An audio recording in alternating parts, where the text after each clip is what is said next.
तो एक ऐसा प्रदर्शन जिसमें एक ही उम्र के लोग, यानी कि एक जो स्पेसिफिक जनरेशन है उसी जनरेशन के लोग शामिल हैं। एक आदेश दिया गया इस देश के भीतर कि क्योंकि कुछ जो सोशल मीडिया प्लेटफॉर्म्स हैं वो ठीक से काम नहीं कर रहे हैं और सरकार के खिलाफ काम कर रहे हैं, देश के खिलाफ काम कर रहे हैं, ये कहा गया तो उनको बैन कर दिया जाए।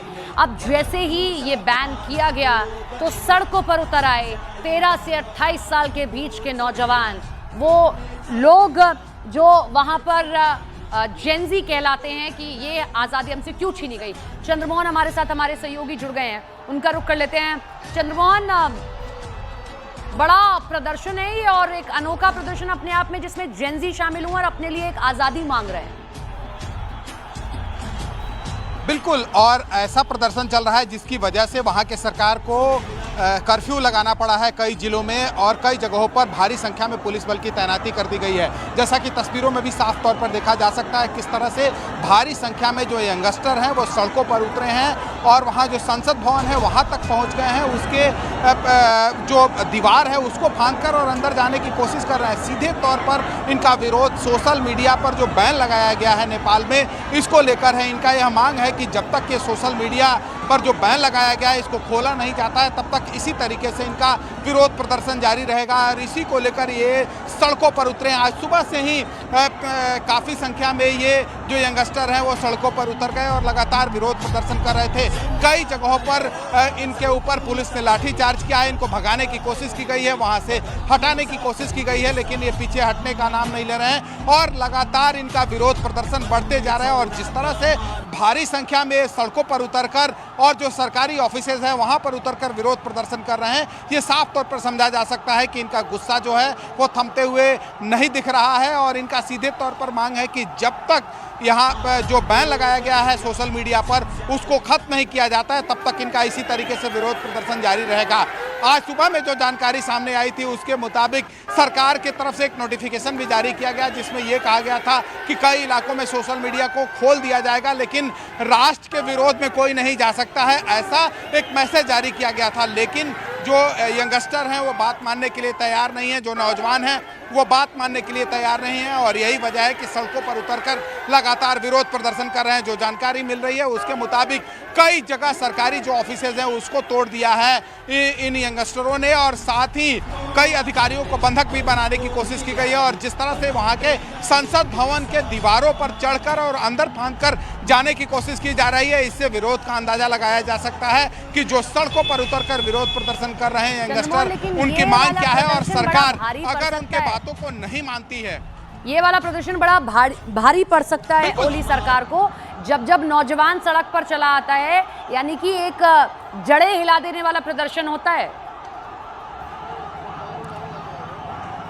और यही वजह है कि सरकार को कई जगहों पर कर्फ्यू भी लगाना पड़ा है। कर्फ्यू लगाने का मुख्य उद्देश्य यही था कि जिस तरह से भारी संख्या में ये नौजवान सड़कों पर उतरकर विरोध प्रदर्शन कर रहे थे, सरकार के खिलाफ नारेबाजी कर रहे थे और कई सरकारी ऑफिसेज के ऊपर चढ़कर और उसके अंदर जाने की कोशिश कर रहे थे, जिसके चलते कई जिलों में कर्फ्यू लगाना पड़ा है। तो अब ये माना जा रहा है और जो यंगस्टर सड़कों पर उतरकर विरोध प्रदर्शन कर रहे हैं, ये सीधे तौर पर मांग कर रहे हैं कि अगर सरकार, ओली सरकार इनके बातों को नहीं सुनती है तो ये इसी तरीके से विरोध प्रदर्शन करते रहेंगे और किसी भी सरकारी ऑफिसेज को खुलने नहीं देंगे। यहाँ तक कि संसद भवन के बाहर जिस तरह से भारी संख्या में ये यंगस्टर नौजवान सड़कों पर उतरकर विरोध प्रदर्शन कर रहे थे, इससे अनुमान लगाया जा सकता है कि इनके बातों को अगर सरकार नज़रअंदाज करती है तो शायद उनके ऊपर भारी पड़ सकता है, क्योंकि नौजवान अगर सड़कों पर आता है, विरोध प्रदर्शन करता है तो इसका खामियाजा सरकार को भी भुगतना पड़ सकता है। और यही वजह है कि इनको तो सुबह से मनाने की पहले कोशिश की गई और उसके बाद जब ये मानने के लिए तैयार नहीं हुए तो इसी तरीके से इनका जो कारवां है वो बढ़ते चला जा रहा है। लगातार जो नौजवान है वो सड़कों पर उतरकर विरोध प्रदर्शन कर रहे हैं और वोली सरकार के लिए तो सबसे बड़ी चुनौती अभी ये है कि जो नौजवान सड़कों पर उतरकर विरोध प्रदर्शन कर रहे हैं उनको कैसे मनाया जाए और कैसे इस गुस्से को शांत किया जाए, क्योंकि जब तक सोशल मीडिया जिसको बैन किया गया है वो ओपन नहीं होता है तब तक इनका इसी तरीके से विरोध प्रदर्शन जारी रहेगा, जैसा कि नौजवानों का मानना है। तो ऐसे में अगर एक मिनट चंद्रमोहन, मैं आपको रोक रही हूँ जरा। विष्णु जी हमारे साथ में जुड़ गए हैं, सेंट्रल कमेटी के मिनिस्टर हैं। विष्णु जी, क्या कहेंगे इस प्रदर्शन को लेकर? बड़ी संख्या में नौजवान सड़कों पर उतर आए हैं अब। It is very unfortunate that many of our youngsters are protesting here, but there is actually no reason. We have just decided to regulate the social media, and we have asked the social media companies to register for the regulation as per the Nepal Constitution and the Supreme Court verdict. So it is misguided, and some people are trying to provocate our younger generation. We are hopeful that we can be able to tell our youngsters the truth. But I want to ask you that can you please tell us what was the main reason that you have banned all the social media platforms? Because most of the people who are protesting are from the generation who use most these social media platforms. They have only this platform to contact with each other. Vishnu ji. Actually, we have not banned this. We have just asked the social site to register as per the Nepal's law and Nepal Supreme Court verdict. This is not the government decision. Actually, this is the verdict of the court. Our court has directed the government to register all the social media to run inside Nepal. So it is just our request. We have not actually banned. We are requesting the companies to register here. Vishnu ji, अगर आप comfortable हो, हिंदी समझते हो या आप बोल पाते हो अच्छे से, तो हमें ये बात आप हिंदी में समझा पाए। और दूसरा, मैं आपसे सवाल पूछना चाहती हूँ कि अगर 7 दिन की सीमा थी तो क्या उसे बढ़ाया नहीं जा सकता था? क्योंकि 7 दिन में अगर कोई रजिस्टर नहीं कर पाया, आगे कर लेता, एक और 10 दिन 5 दिन बढ़ा दिया जाता। हमने 3-4 बार किया, 1 महीने के समय दिया था पहले, उसको बाद भी हमने एक्सटेंड किया। सो people, they started to talk that this government doesn't have any capacity to regulate the media. All the time they are extending the time. They are criticizing it like same way. So we are compelled to take the final decision now. But these protesters are saying that they are not doing the protest just for the ban of social media. They are doing it as they are saying that there is corruption, there are other things with the governments. That's why they are doing this protest against the government. I respect the sentiment of our younger generation. There must not be corruption. There must not be nepotism. There must not be unemployment. I fully respect their sentiment, but this is not one time, or this is not an immediate problem. It is the residue of the history, and we are trying to clear all the things. We are doing our best to satisfy our younger generation. I fully respect their sentiment.